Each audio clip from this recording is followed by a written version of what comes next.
like, I think we should go light for a couple months. He was going so light that people in his gym, he was getting made fun of because his safety squats are like, he's in the 300s or something for like sets of 5. Like it's basically air to him.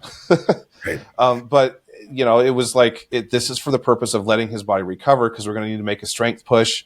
Probably not for a competition per se, but it's time to like actually build some numbers again pretty soon. And then that'll set them up for later, next year, for we can really, really push some numbers and get into deep PR territory.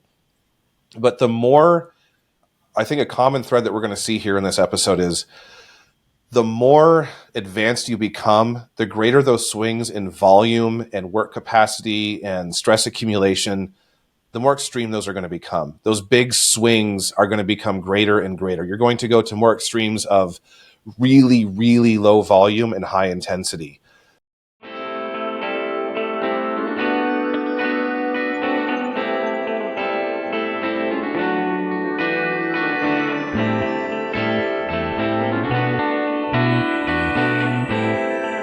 All right, welcome to the Bacon, Bibles, and Barbells podcast. I am Coach Justin, and I'm joined by Coach Bill. Today, we're talking about advanced training periodization.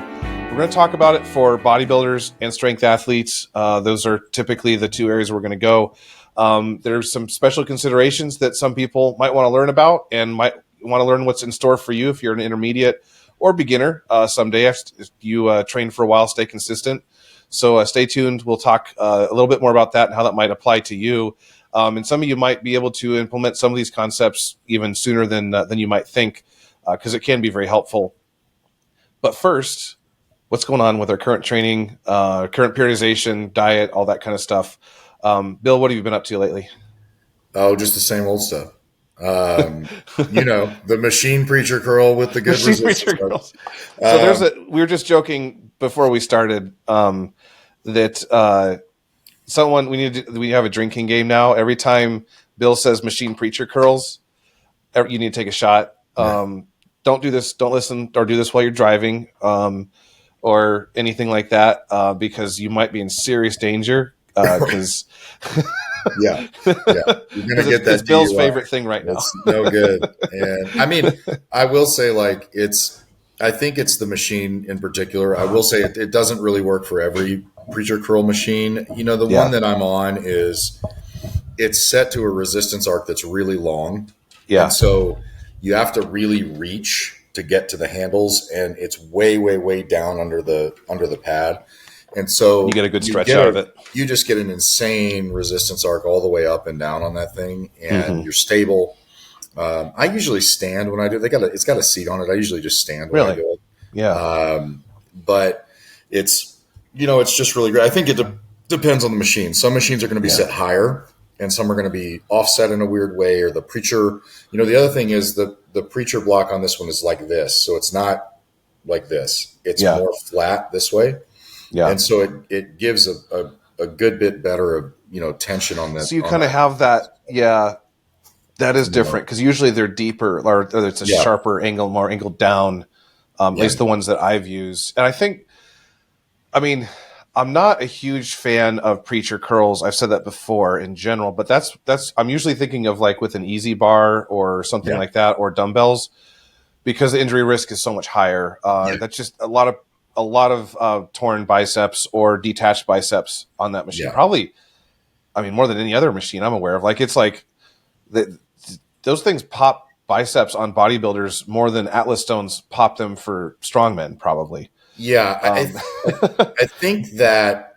But a machine limits range of motion. Yeah. Like, you can't go to a dangerous extent necessarily. Typically, you're also not going to be capable of being like loose and sloppy with your form in the same sense. You can't use body English, as much as you can. Like, I've seen guys they'll like pop up at the bottom of the curl and then like pull their body back, and like they're throwing themselves like on the curling bench, if you will. Like, you can't really do that on a machine. Like, you just don't really have that option. It's going to be more strict by nature. And honestly, you typically can't load them like stupid heavy anyway. Yeah.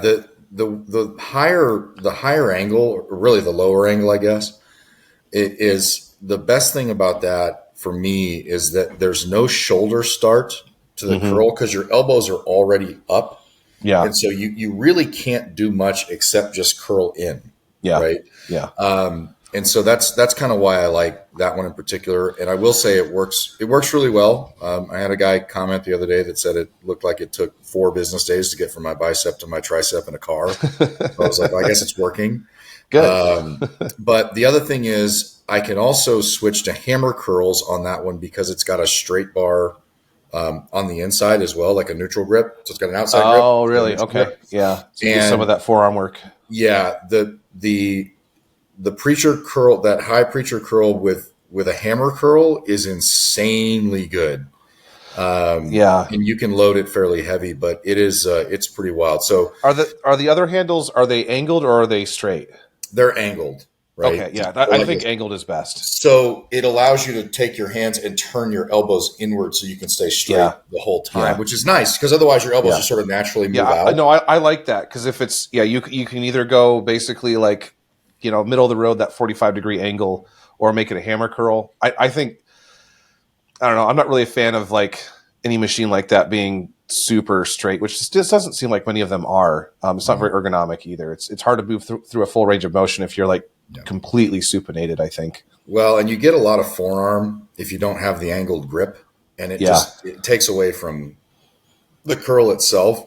Yeah. And so that's kind of one thing. That's why I stopped. I had some videos of me doing like Bayesian curls on the cables, and I stopped doing them because once you get heavy enough, it's just a ton of forearm. You have to curl the wrist in to make the weight move, and so otherwise you're stuck at the same weight forever. You just don't really progress that much, and it's not as effective. And so I've been doing like that same deal: biceps and triceps, shoulders every day. 1 to 2 leg movements, and then either 2 chest movements or 2 back movements. Those are loaded really, really heavy. So even on my lat prayers, right, even those have been 100, 110 pound. I mean, they're very, very heavy for 6-7 reps. And then of course I do 2 different seated rows. I do 1 wide seated row, right? And that's around. I can't do those any wide rowing. It messes my shoulders up. So I will say, like, I do have to give a lot of flexion in the end. Like, I can't sit straight up and pull this way, or it hurts my shoulders. So I have to give a good bit of flexion to get my shoulders to move naturally. Yeah. But once I sort of found a position, I was okay. And then of course I do close grip, low rows on off days as well. But in the 200, 210, I'm a big fan of those. When I'm doing strongman training, I do a lot of those for that mid back. I will really say, effective. Like, stability wise in the mid back, you notice a huge difference if you're doing them on a regular basis. Yeah, I did. I mean, that was like my main rowing movement for over a year, a little while ago. Like, I basically just kept them in heavy. I mean, like, it was still like 3 sets of 8 to 12, but I was, on the machine that I have, the pulleys don't really reduce the weight. It's basically like same. And so I was in like the low 200s or something like that. I couldn't do that now probably, and that was strict, like no English. It's definitely one of those where I do Kazakh squats in between, and it's pretty like when you get off to do those, you're like, man, I am exhausted. Those rows are really rough when they're heavy like that, but really effective. And what I find is when I do a series of cables for a meso on back and I go really heavy, when I come back and do pull-ups, it's so much better. Everything is so much more stable. The pulling power is so much better. Yeah. No scapular pain. I find with like strongman in particular, it helps with the just all the picking movements that you have to do, like sandbags and stuff. Yes. My mid back just feels way more stable when I'm doing those. That's the other thing I noticed is that when I'm doing like farmer's walks for cardio afterwards, it feels, I feel like I could go forever with regards to my back, right? It really makes your back doesn't get wider from it, but you talk about like that density, I'm not that wide. I don't have the big wide lats, but I have like a lot of density in my back. Yeah. And I attribute a lot of that from pretty much always having like low row cable like low cable rows, like to the stomach, basically with Yeah. those really narrow handles, Mm-hmm. and basically always having dumbbell rows, like one or the other Yeah. or both sometimes. Yeah. And that has given me, because you don't need wide lats for Yeah. strongman or powerlifting. I mean, the thing is about the lats too, they're so individual. If your lats are high, even if they're wide, Yeah, it's not going to matter much. And, yeah, so and if you're kind of yeah. boxy, then you're going to have trouble showing them anyway. Um, I mean, you can't be not boxy with the way I've trained. Like I'd have to yeah. stop loading my spine for a long time to Yeah. I mean, that's have a the thin thing I waist. tell people all the time, right? That Yeah, is, I'm sort of built like a fridge because I started with powerlifting early yeah, on. yeah, And I did that for many years. And yeah, I'm like, you have to have a thick waist because you're moving so much weight. If you don't, your spine, your abdomen, I mean, yeah, you're in danger. yeah. Um, Especially to squat heavy. Yeah, yeah, there's going to be some thickness there, and that's definitely that way for me. Like if you see me from the back, my lats probably look pretty good. But if you see me yeah, from the front, there's they're there's not disappear. It's the same with there's me. not that much there. Yeah, I will Yeah, say the other thing that I've been doing is incorporating abdominal work, pretty heavy abdominal work. After each session, yeah, just usually like some kind of weighted curl, weighted crunch, but going very, very heavy, hmm, very heavy. And so I would say for a lot of people, they've asked about ab training recently. I've seen several questions in several forums about yeah, that. And the common response is you don't have to train your abs. That's partially true. But if you really want to advance the strength in your anterior core, right, yeah, then weighted crunches, heavy weighted crunches are a yeah. really great idea. You really can brace and handle a lot of load Hmm. that way. The other thing is bending your spine. You become more effective at bending your spine Yeah. in a supported position. I think You Amanda also put out a maintain little better range post. of motion too, Yeah, because I if mean, you never do crunches, you don't have to you don't even have to do them year round. But right. if you're never doing them, and especially if you're training like a strongman or power lifter, you just lose the ability to flex your spine like you should be able to, and a lot of injury comes from not having the ability to go through certain ranges of motion, even if you're injured in a nominal range of motion where you're locked out. In in my opinion, it's almost like a graph, right? Where or almost our sliding scale. And so the further you go away from the end range of motion, your end range of motion, the less injury risk. Right. But if that end range of motion becomes closer to whatever your brace position is, then my theory is that the injury risk becomes higher. I hope that made sense. No, 100% agreed. And I would tell that with anybody for flexibility. Flexibility is super important to me. And I Yeah. would say, even at extreme ranges of flexibility, if you're relaxed in a stretched position ever, you're Hmm. doing something wrong.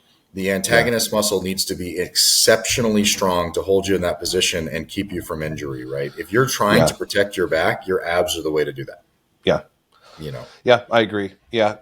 For me, uh, I'm still training about twice a week, and this will be my last week training. I'm going to take the month of August off. I'm just feeling beat up. I took an inadequate break last week after my heaviest powerlifting meet ever, and I think that's part of what I'm paying for. And just I've had a crazy year, which is some weird physical stuff, and then just there's been a lot of stress and other things like that. That's why I haven't competed. Then I recently ended up with a pinched nerve, which is causing a lot of pain right now, and my left side, my left arm, is really weak. mm, And so like I just need all that stuff to calm down. So I'm gonna go on vacation for a couple weeks anyway, so that works. I might like there's a gym in a couple of places I'm staying, so I might do some light work to stay loose, but I wouldn't even consider it a real workout. And I'll probably stay away from the gym for I'll be walking and I might do some cardio, but I plan to actually not, which is every year that I do it is like feels weird, and it's like, oh no, something, I'm going to lose all my gains. yeah. But and last year I was like, I took 2 weeks off and felt really good, and I was like, oh, I should just do this. I probably should have waited, and it's not like went right into being heavy, but waiting probably would have made sense. I even heard a recent episode. Well, actually, let's get into this. This is actually an aspect I wanted to bring up in our. This is totally related to our topic, so I don't want to jump the gun. I'll say this after I repeat. We are talking about advanced training periodization, and some of you who are bodybuilders might think this doesn't apply to you. And it doesn't as much as strength athletes, in the sense that typically as a bodybuilder, you should obviously have periodization that should transcend just my biceps need to be bigger, or I'm going to bring this lagging body part up. It needs to go beyond that. And like, how are you introducing novelty, and how are you long term actually building towards more mass and those types of things. However, that said, the variety of what a strength athlete does in their periodization and the way the programming looks different is it's just more very, very different. I mean, a power lifter specifically who is peaking for a powerlifting meet, the last few weeks, you're doing like heavy doubles and triples and maybe even singles. And that's like it. You're doing low volume, heavy reps. Bodybuilders should almost never do that unless you're like a bodybuilder who's like, I'm going to go to a powerlifting meet this year, which is fine. But where I was going to go before I so rudely interrupted myself is I was actually listening to a recent Elite FTS episode where they had Dan Green on, who's one of the greatest powerlifters of sort of previous generation in a way. But he even said he thinks he's got another squat PR in him on that show. And Dan's been in the game for a long time. He was one of the top powerlifters. If you guys don't know who he is, one of the greatest powerlifters, I think, of all time, multiple all-time world records, and as a middleweight, I believe. And so he was talking about how he took long times off sometimes. And he was actually talking about how he's got a pinched nerve. This is the first time I've dealt with a real pinched nerve issue. And he thinks that he probably doesn't have a bench PR in him at this point. Like, it's, he's probably his biggest bench is probably behind him, which makes sense. You get to a certain age and that's the thing that falls off. Usually due to shoulder injury, but it's also just harder to maintain those muscles as you age that you use in the bench. And in this case, it's not shoulder issue. It's a back issue that resulted in a pinched nerve. Anyway, all that to say, he was talking about taking long times off, and who's the host? I can't believe I'm blanking on it, of Elite FTS. Wow. Tate. He was like, so have you thought about taking another couple of months off or something? And he's like, no, my squat's going too good. Basically. I have never taken 2 months off. But I have come to the opinion that the more advanced you get, the more acceptable and almost necessary time off can be. Now, you don't have to take total time off. Like, probably my strongest client right now, Dave, who's also, he started the show, so everyone knows who he is. I've had him training relatively light for a couple months because he wants to make a big push in the next year for Static Monsters and hit some records. He's been training. I've been working with him for like 3 years, maybe. I sometimes write programs and I'm like, man, I hope he survives this, and he's thinking does it every time. And especially the thrashing that his lower body can take, it's just amazing to me. Anyway, I have him going light because for like the first time, like really, really light for a long time. Usually if we go light, it's like just for a few weeks or something. I'm like, I think we should go light for a couple months. He was going so light that people in his gym, he was getting made fun of because his safety squats are like, he's in the 300s or something for like sets of 5. Like it's basically air to him. But it was like, this is for the purpose of letting his body recover, because we're going to need to make a strength push. Probably not for a competition per se, but it's time to like actually build some numbers again pretty soon. And then that'll set them up for later, next year, for we can really, really push some numbers and again into deep PR territory. But the more, I think a common thread that we're going to see here in this episode is the more advanced you become, the greater those swings in volume and work capacity and stress accumulation, the more extreme those are going to become. Those big swings are going to become greater and greater. You're going to go to more extremes of really, really low volume and high intensity. That, the biggest powerlifting meet I've done, the biggest numbers I hit last year, I was training at my lowest volume. If you look at seps and reps, I was only squatting heavy every 2 weeks because it just beats me up too much. And I PR'd my squat by 77 pounds compared to my last meet. And that's a lot. And of course, part of it was because I gained like 30 pounds of body weight to do it. But still, it works. Now, would it have worked 4 years ago? No, probably not. Probably wouldn't have been appropriate. Probably would have been in insufficient volume, basically. So, but I want to hand it off to you, Bill, for a minute, especially to talk about like the bodybuilding side of things, which will overlap with the strength athlete. Yeah. Bodybuilders, I think, typically think in terms of like, okay, I did the show. The judges told me my back isn't wide enough and my biceps are too small. So they think in terms of, okay, this off season, I'm going to gain, maybe a little bit of weight. They're not going to, they're going to keep the body fat's going to go up to like 12, 14% maybe, or, maybe even more. And I'm just going to like train the crap out of those muscle groups. What other considerations should they have, particularly when they're more advanced, as far as what their training should look like? So one of the first considerations is that as they advance, the off season needs to extend and the on season needs to shrink. This is unavoidable, partially because they do probably, when they're an advanced athlete, they probably need to operate at a higher body fat percentage for a period of time because the training has to be so much harder. Yeah. And so we would look for something like 7 to 8 workouts a week, which is a lot. But 7 to 8 workouts a week. That is a lot. Probably somewhere upwards of 18% body fat. Fairly soft. Not sloppy, right? But just a little soft. If you're really muscular, by the way, 18% does not look the way some people might think it looks. You're going to look jacked. Yeah. Yeah. Like I would say, I mean, you saw pictures of me last year. I probably hit 18 to 20%. Wouldn't you say when I was about 280? Yeah. I would say I was like 18 to 20%, somewhere in there. I mean, I still look jacked. I just was jacked with a bit of a gut. I call it bear mode. Like when you put a shirt on, you look huge, it's like crazy. But I mean, so you want to be at a higher body fat percentage. Part of that is for the sake of recovery.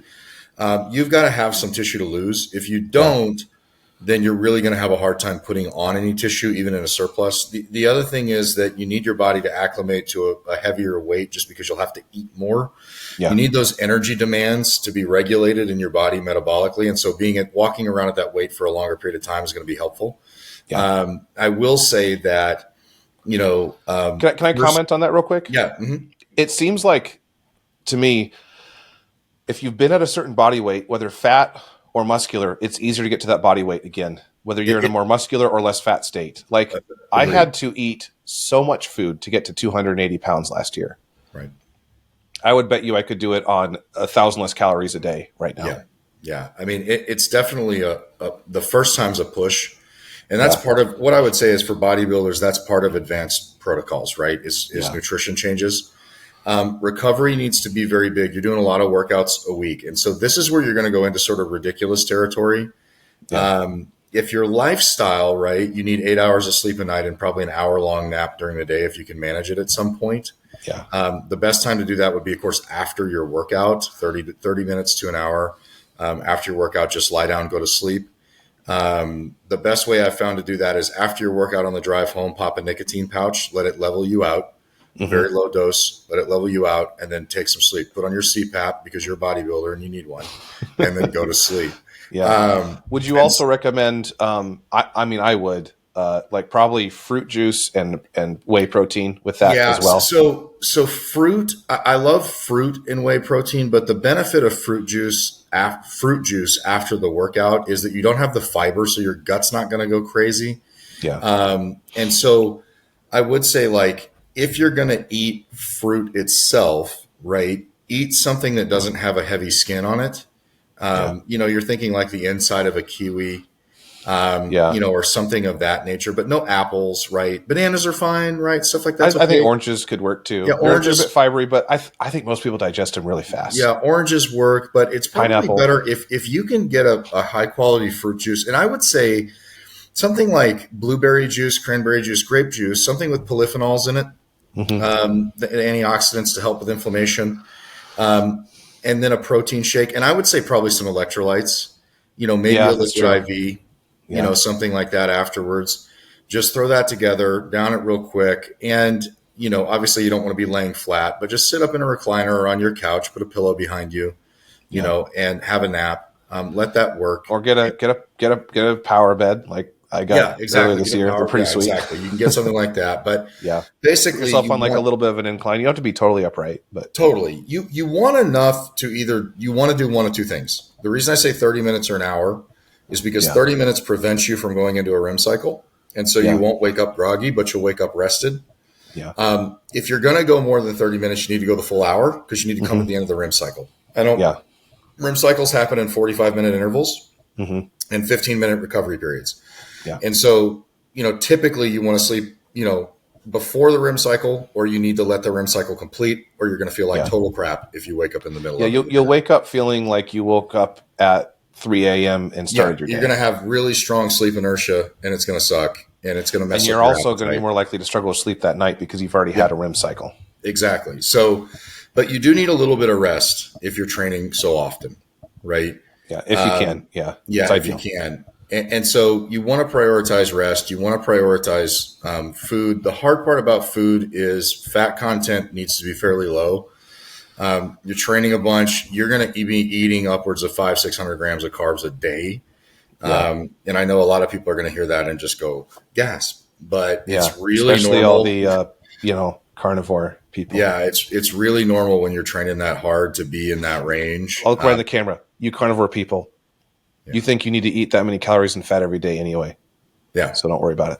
That's right. So the thing is too that when you talk about energy systems and metabolic health in that regard, you're going anaerobic quite a bit as you work out, and so your glycolytic system needs to be pretty healthy. As far as anything else, can I add a little something to that protocol too that I'd recommend? I would actually say, nicotine on the drive home. If it doesn't make you, now I will say this, some people will be very sensitive to it after post-workout, your blood sugar's low, all that. Be careful with how much you take. It could make it so you're not safe to drive. That's how heavy it can hit. I have, hard, especially if you train in the morning, by the way, which will probably make a nap not possible. But if you start with a 3s, because a 6, if a 6 is normally okay for you, it might not be okay in this setting. I actually, for the first time a few months ago, was training with a friend, and I was fasted. I popped a 6 with him on the drive home because that's what he likes to do. And he was good to go. I was glad he was driving, right? Because I was like, this feels nice. Yeah. But I would have not trusted my reaction time on the road. Really have that, and I can have a 6 normally. I have a 6 right now, and I'd be good to go. I've got 3 right now, but anyway, to add to that, one thing I would add to that protocol is pop your nicotine on the drive home, and then chug your or eat your fruit. I like juice, just because you can time things better, in my opinion, and get some whey protein. By the way, you don't need a huge whey feeding necessarily. Just as much as you can take. 1 scoop might be fine. Really, the carbs are the big important thing here, and just enough protein to do some work. You shouldn't feel full when you do this because it'll interfere with your sleep, and you're going to sleep hot, and that's not good either.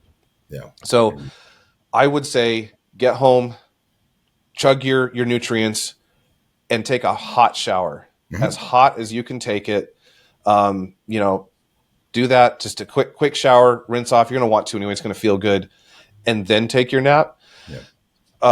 It'll help with the sleep for most people. But the other thing is that actually will trigger a natural growth hormone pulse. Getting your body temperature up post-training and having carbs, even in the absence of protein, will trigger a growth hormone pulse, even if it's a quick nap. This is actually something that natural bodybuilders and athletes do for recovery purposes, specifically because of their growth hormone pulse. Especially as adults, we produce hardly any growth hormone at night. Children will produce, milligrams, IU after IU of it.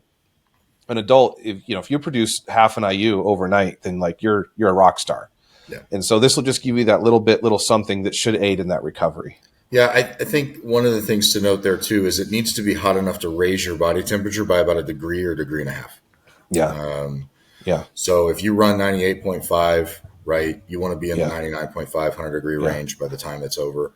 And this will also downregulate your body's metabolism and help you come back down, because when you're in heat, your body produces less heat, so this will help return you to more of a parasympathetic state and also make it easier to go to sleep. Yes, your body temperature is up. I get it. But you step out of the shower, you're not producing heat like at all. Your body is used to getting it basically exogenously. And so you'll be very downregulated. You towel off, get out of that room real fast, get out of the steam, leave the vent on, whatever. You step out, and then your body will cool generally very rapidly. Yeah, really rapidly. And so that's what I would say. Just maybe, if you're a chunky boy, have the fan, pointed at you when you take your nap. Right off the rip, those are the things you got to have in place. If not, your training's not going to matter. Now, with your training, it's fairly simple, but it can be complex depending on what your needs are.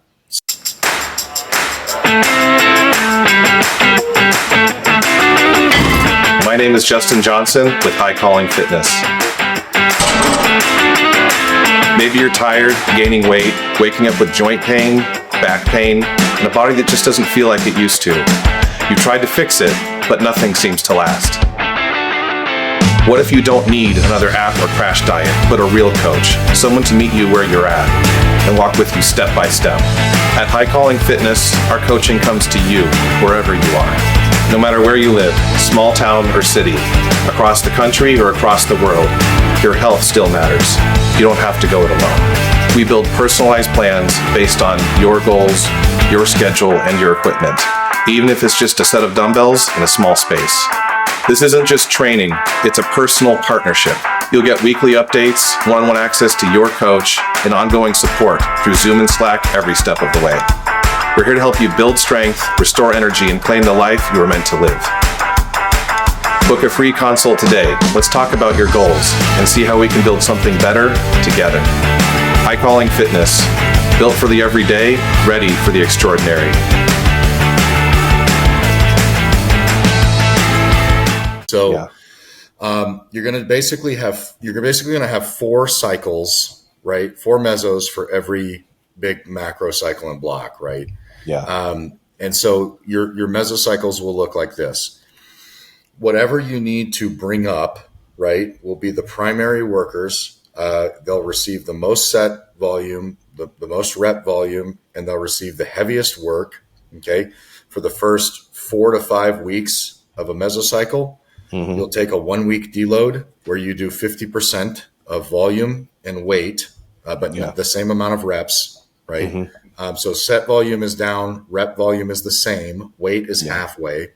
Yeah. And then you'll go another 6 to 8 weeks, building from the leave off point in your 4th or 5th week in that first mesocycle. And you will shoot for, this is going to ruffle a lot of people's feathers.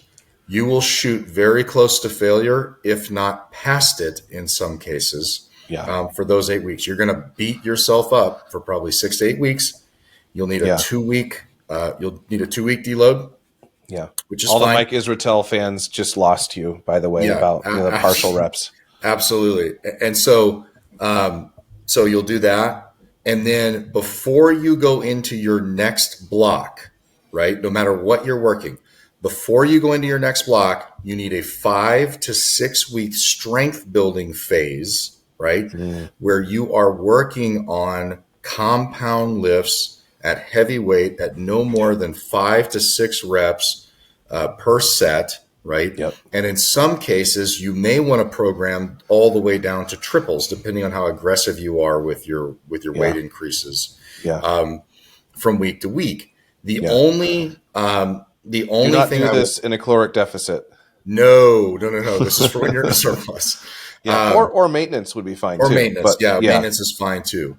And so you have that 4 to 5 week strength building phase. You take another week of deload, and then you start your block over, and you may work on something else, or you may continue working. What I would recommend for an advanced trainee is whatever body parts are lagging, right? They're going to need somewhere between 26 and all 52 weeks of a year of focus, right? To bring up, because muscle building is a glacial process. If you want to, say, add 2 inches to your chest, you're probably going to take 6 months to a year to do that. It's just a lot. That's a lot of tissue. It is. And so, and people, I saw somebody talking about it today. Well, I think the inch I added to my biceps was all fat because when I dieted down, it came off. Well, no, the likelihood is they were smaller than you thought, right? And then you built about a quarter inch. Did you ever measure them when you were that low body? Exactly. And so And it definitely is hard to add an inch to your bicep. You go, I want to add an inch to my bicep. Well, I hope you're ready to work out for a year, because man, it could take a lot. Unless to you're add a an inch to novice, it. it's Yeah. adding an inch to like Yeah. my biceps are, like no pump, first thing in the morning, they're gonna be like 18 and a quarter, that kind of thing. Yeah. I got to 19-inch biceps last year when I was a little fluffier. I don't hold a lot of body fat in my arms, but I did a little bit. I think a couple of times I was like 19 and a quarter without a pump. Yeah. I mean, like, it's I was crazy. hitting them hard, and I was eating a lot of food, and and they're not that big anymore. Well, I'm not Dave like Tate, that. by the way, of Elite FTS, is famous for saying you need to add 15 pounds of body weight to put an inch on your bicep. Yeah, that's probably. I mean, and it's wisdom, right? I mean, he's just talking about the effort. And I added 30 to get there. Yeah. To do it. And I only get to keep about a quarter inch of that. One of the major, and I'm going to get into some nerdy stuff here just real quick with the programming. The template and the exercises don't matter a ton. As long as you're just hitting all of the basics. You can choose whatever exercises you like. I often hear people say, well, I don't feel my chest on a press, and so what do I do, and this and that. Well, if you look at the scientific aspect of it, whether you feel your chest in a press or not, it's the primary mover, because the density of your chest actually determines how much you press. It turns out. I kind of wonder if there's some nuance to that, though. There is, for sure. So I in my opinion, some people, the chest is, I totally agree with you. The chest is the primary mover. Like in studies like that, the chest density, specifically like the actual thickness of the muscle, is very correlated with what your bench press is. What you press. Very much. Yeah. Mm-hmm. Yeah. However, I think that for a lot of people, more benching doesn't necessarily add to that density at a certain point. And I think that I'm an example of that. I don't build much chest from flat benching. Incline, some. But I have to do flies and other other chest or decline dumbbell, or like if I had a hammer, chest press machine, that would work too. Yep. But like flat bench really doesn't do much for my chest. And I think that's the case for most people. You need a convergence of some kind, because the bigger part of your pec major is this outside insertion. Yeah. And you have to learn to pull in with your outside insertion, whether you're pressing or whether you're doing flies, because that's the larger part of the chest. That's the part of the chest that when you do a front single or double bicep, that's the part of the chest that looks like it's coming up into your shoulder. That's the bigger part of the pec. And so when you're talking about developing chest, right, you can pick your favorite exercises, right? But technically, and this is sort of one thing I was going to talk about, is you have to determine sort of how the weight is moving, right? So movement mechanics matter a lot. Yeah. If all you're doing is squeezing the center of your chest and that's what you feel on a press, you probably need to change exercises to something that gets more of that outside pec involved, at least that you can feel, right? So you can know how to press properly and how to how to converge the pecs together. Realistically, in an advanced trainee, anytime they would converge, you wouldn't really want their hands to touch. You would want the chest to be getting in the way. That's how much they should be pulling inward from that chest. They should hit the point of peak contraction before their hands ever touch. I'm a big fan of press flies for that reason. Flying out and pressing back together to converge. You can use a little heavier weight like that, and the pecs love to stretch, so you can stretch them out real wide.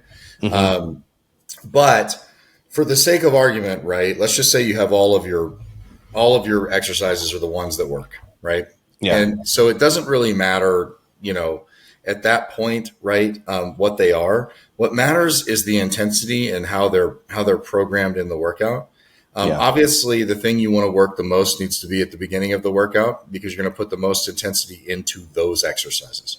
Yeah. And also the volume increases for body parts are sort of prioritized for those body parts. So if I'm working my chest and my back, right? If I get to my day where I'm working my back and my chest is recovered, I need to add a couple of sets for my chest on that off day as well, right? Yeah. And same thing for my back. So you may end up working chest and back. Actually, you may end up working them 4 times a week, 5 times a week. It just depends on how quickly they recover. So adding in volume where necessary on the primary muscles that you're trying to grow. And then, of course, intensity considerations, right? Yeah. I talked about it a little bit. You're approaching failure. You're sometimes going beyond failure. Novelty is introduced by drop sets, myo reps, supersetting things like this. Yeah. You wouldn't typically superset the same muscle group, but when you're an advanced trainee, it's totally appropriate in bodybuilding to do that because you need the additional fatigue and stimulus. And so it's okay if you're on an an advanced training program to superset two different kinds of tricep presses. So you could do like a JM press, and then you could do like a kickback or an extension, right? Yeah. Or something like that. I like that example, by the way, of doing a kind of a compound adjacent type of movement along with a very specific, very isolated movement if you're going to do it this way. I think that's a great combo. Yeah, and it's sort of why, some people go, well, overhead press is the best way to build shoulders, and some people go, well, lateral raises is the best way to build shoulders, but actually overhead pressing and then doing lateral raises is the best way to build the shoulders. So the people who do both, they're good. Yeah. And by the way, you mentioned Dan Green, and he does that type of training when he is doing hypertrophy. And by the way, Dan Green is capital J jacked. That guy is jacked. Oh yeah. And so he knows a little something about hypertrophy, right? He's got the shoulders of a bodybuilder. Yeah. And he does that too. When he, as an advanced athlete, what he does is he supersets for hypertrophy, those same muscle groups. So that's totally appropriate at that time.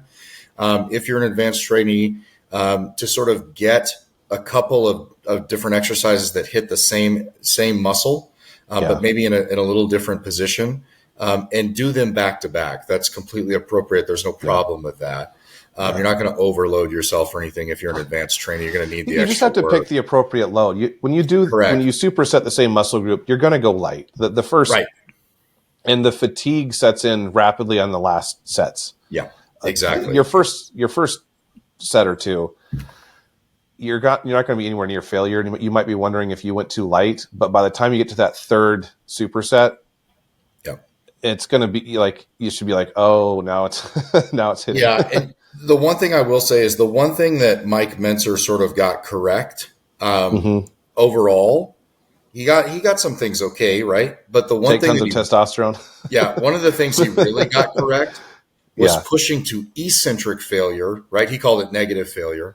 Yeah. But pushing to eccentric failure versus concentric failure on something. So here's an interesting thing. On curls, for example, they've come out with a bunch of studies that tell you, well, cheat curls are as effective as regular curls. Well, why is that? Yeah. Well, because you can get the contraction at the top on a curl, even with a cheating motion, but you're able to do that until you just can't even eccentrically hold the weight anymore, right? Yeah, I think that we're also learning that hypertrophy and recovery are very complicated topics that don't just come down to pure volume. That volume is or the major driver, but mechanical tension matters. Yep. And there's a third factor here that I think is often kind of neglected, and that's going to be nervous system stimulation. Recovery is the nervous system. The nervous system is the supplier of the electric impulse that drives healing and recovery in the body. Yeah.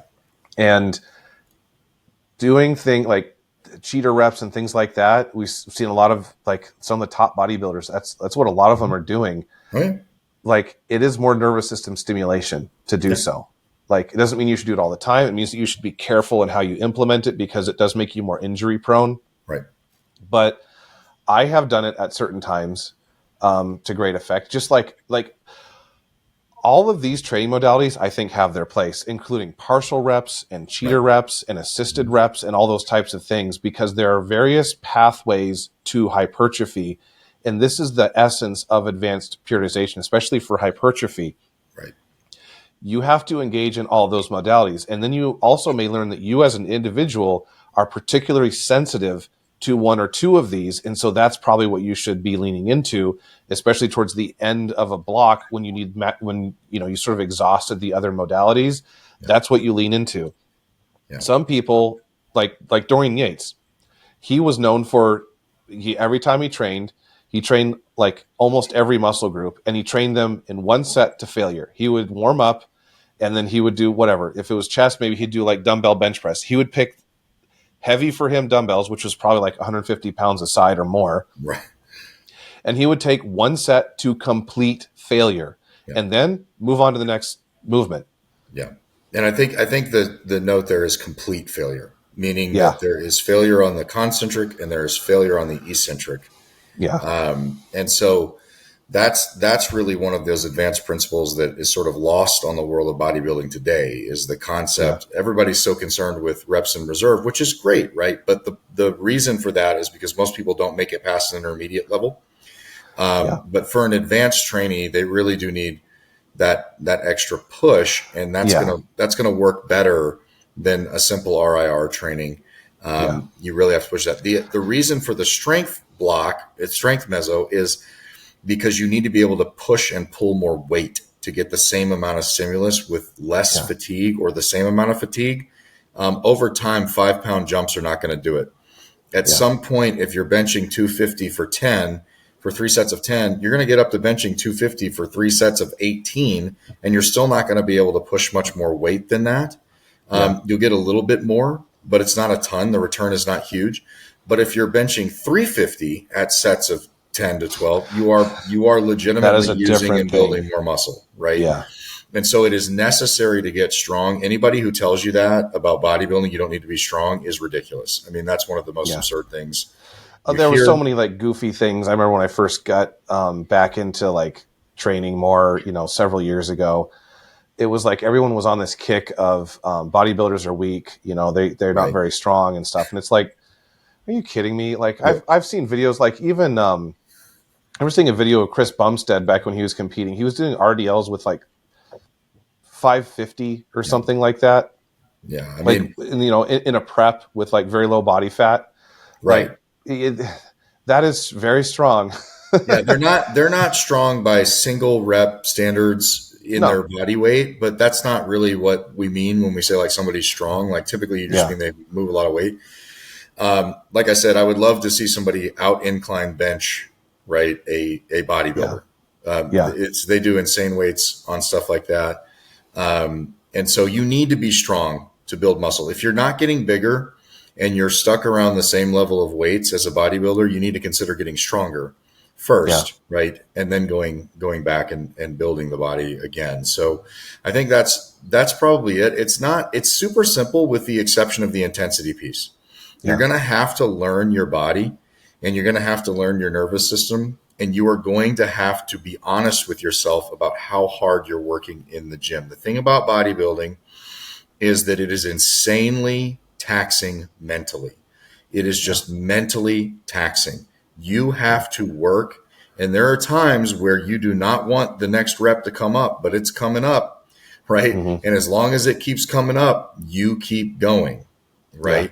And that's sort of one of the hardest parts. So I would say it's pretty, simplistic, right? But not easy in the sense that it's very rare for people to make it work. Yeah. Yeah. And I think we can transition to the strength athlete portion of this. And the good thing is we already covered a lot of it. So for strength athletes, it's just do this in your off season. Everything we just talked about. Right. Except that you don't have to do a dedicated strength block because you already did that for your competition on season. So you don't have to worry about that. Off season for most strength athletes should look like some skill building, usually with for heavier, or I shouldn't say heavier, higher reps. But you should train like a bodybuilder in the off season more. You should be building work capacity. You should be building volume tolerance, and you should be looking at, okay, the limiting factor on my bench is my triceps because of lockout, or the limiting factor on my deadlift could be the same thing, lockout. So I got to train my glutes. Figure out what those limiting factors are. Those are the muscles that you emphasize, and you let the rest, you still train them, but you're not focusing on them. You pour the volume and intensity into those weaker muscle groups. And it's kind of like what bodybuilders are doing. We're just doing it for a different reason. Okay. But the off season should look quite similar for most. And part of this is necessity too. The stronger you become as a strength athlete and the more advanced you become, especially for you, it is relative to the individual, the less you can train strength year round. you're going to destroy yourself at a certain stage. Like if you're doing sets of, with 1 to 5, we'll just say like all year round, that's fine for a beginner. Although it's not what I do with beginners, but like you'll be okay. But if you do that, 5 years into training, you're going to end up with joint issues. You're going to end up with tendonitis. Like there are things that are going to happen that are just going to become these huge limiting factors. And you're also not going to hypertrophy like you need at a certain point in order to grow and push past plateaus. There's like a lot of reasons why this needs to happen. But for strength athletes, figure out what your season is, your competition season is, and have an on season and an off season. And you're going to have to pick what competitions you want to go to. And your on season should usually be no more than 6 months. Typically, it's going to be less than that. It's going to be like maybe just a few months. If you want to, do a couple of competitions or a few competitions, it's usually best if you pick your season. That's your strength season, and then the rest of the rest of the time, you're bringing your conditioning back up, because you probably let that fall if you're a power lifter, because you don't need it as much. You can let some of your conditioning suffer, but you're working on those muscle groups that are limiting factors on your lifts. Pick those. You're going to train like a bodybuilder and bring those up in a very similar manner to what a bodybuilder would do, and then transition to a strength block when it's time to prep for your next season. Yeah. It really kind of is that simple. With strongman, it can become a little bit more complex, because during those off seasons, you want to still have event days typically. And on those event days, you're just going to go light on the events and train technique. You just want to drill technique. If you're struggling with circus dumbbell, then drill high volume, relatively high volume circus dumbbell, but with a weight that's super doable, and dial the technique down so it feels fluid, it looks right, it's moving right. And then you can take that into a strength block when it's time to actually prep for a show, so that you can express that skill, and it should result in more strength. And you've also built up maybe the relevant muscles. Maybe you had to train your delts and your traps for supporting muscles, or whatever it might actually be. You might have actually been working on explosiveness and doing a lot of jumping and other things like that. So like there are some more sport specific considerations there, but in general, the majority of what you're doing in your work should look more like a bodybuilder, maybe kind of like a heavier bodybuilder, but at the same time, like it should be a lot more like a bodybuilder. Yeah. I mean, tissue moves weight, right? That's that's sort of a forgotten fact, right? Yeah. Is especially in strength sports, we tend to overemphasize nervous conditioning. Yeah. But the fact of the matter is that at some point you've got to have the tissue. And if you don't have the tissue, the weight's just not going to go anywhere. And so there is a limit. And I mean, I think some people are big exceptions genetically. They can do a lot of weight at certain body weights. That's really rare. So when you're watching those people, one of the things I would say as a strength athlete is, do not compare yourself to the guy who competes at 181 and deadlifts 700 pounds. You're not John Hack. That's not you. That's not going to be you. And so just understand that you will hit a limitation with body weight and muscle mass and even fat mass, right? At some point, you need the leverages to be able to move the weight, and the tissue is what does it.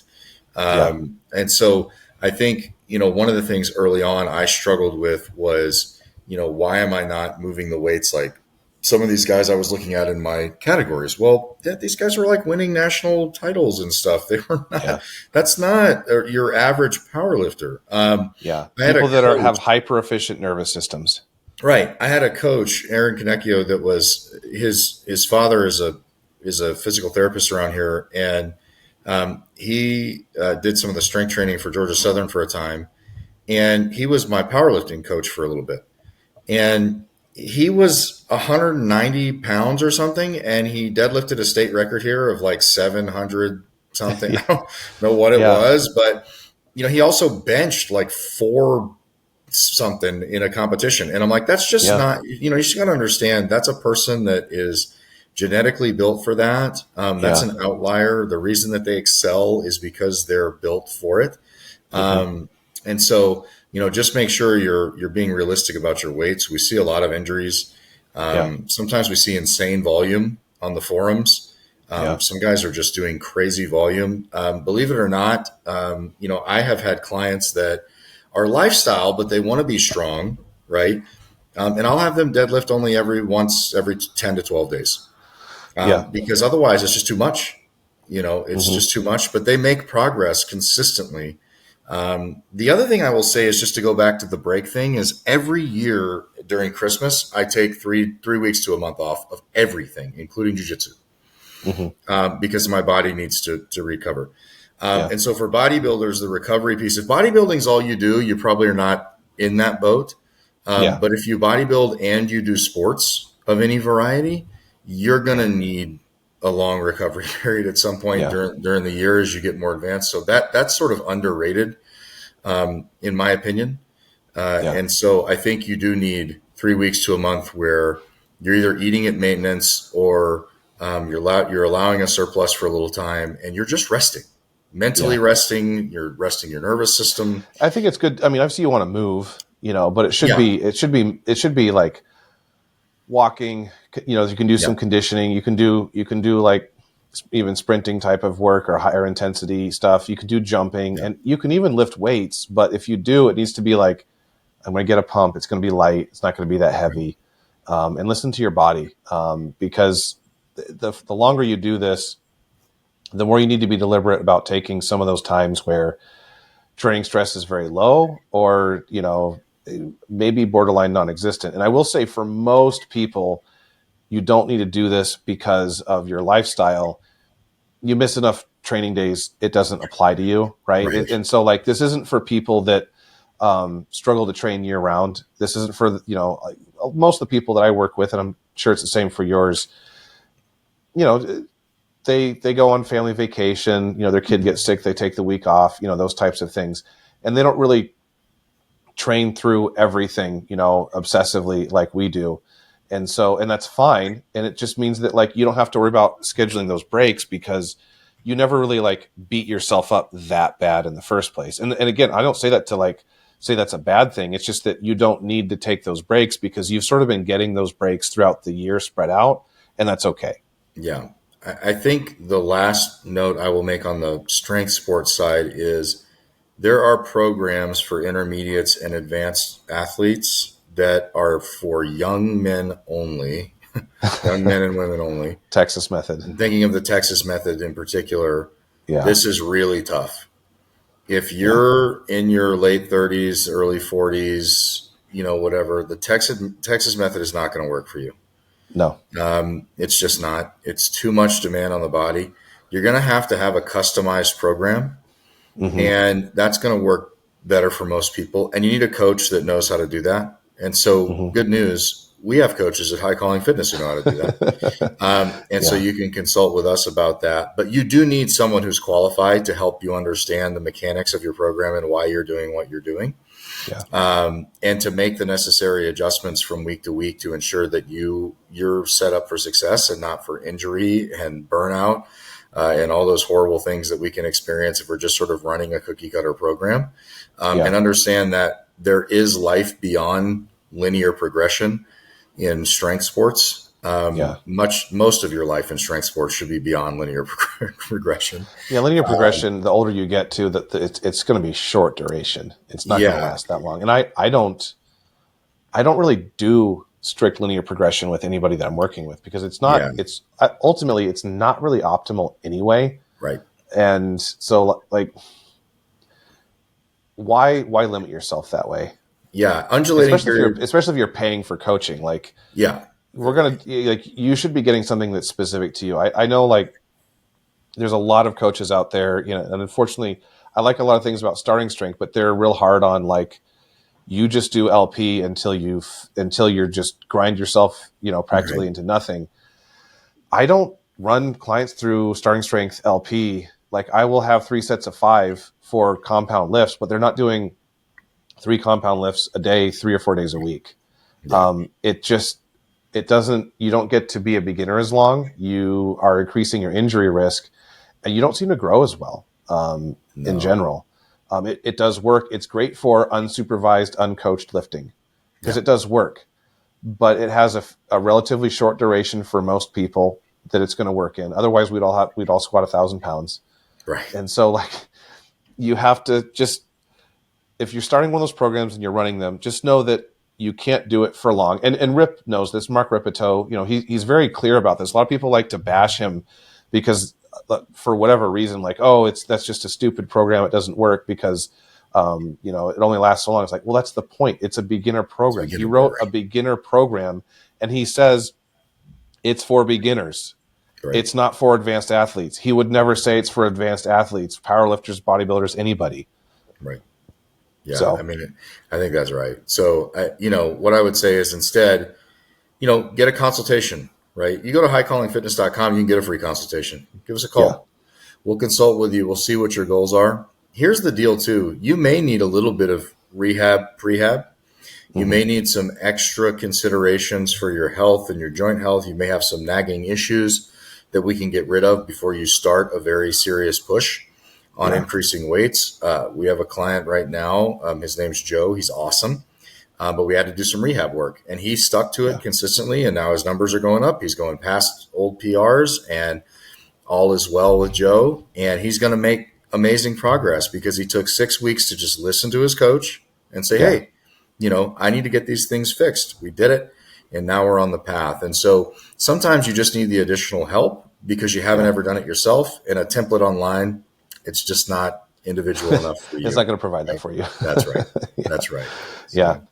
Well, cool. Well, cool. I hope that was helpful for everybody. If you guys have any questions about this, feel free to reach out to any of us on the page or anything like that, on the High Calling Fitness Facebook page or anything like that. And like Bill said, we'd love to talk to you. If you go to highcallingfitness.com and scroll to the bottom, you can book a free consultation with any of us.